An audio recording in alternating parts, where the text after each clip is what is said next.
Je m'appelle Amandine Crespi, je suis professeure et chercheuse en sciences politiques à la faculté de philosophie et sciences sociales.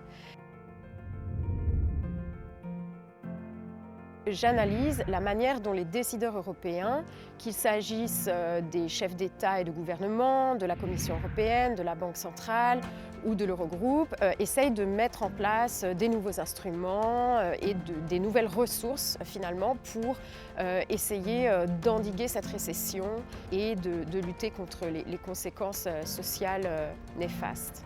Partager cette expertise et ces analyses dans l'espace public pour essayer d'alimenter la réflexion et surtout le débat public auprès à la fois des personnes les mieux informées mais aussi du grand public et des citoyens. Donc pour cela, j'ai par exemple répondu à des interviews puisqu'on est assez régulièrement sollicité par des journalistes. Ça peut être très très large, donc aussi bien le New York Times que le magazine belge Moustique par exemple. J'ai également co-signé avec deux collègues politologues, Nathalie Brack et Ramona Coman, une tribune au tout début de la pandémie. Cette tribune est parue dans la Libre Belgique et là notre argument c'était vraiment de critiquer en quelque sorte les réponses assez nationalistes et assez centrées des États européens dans les toutes premières semaines de la pandémie.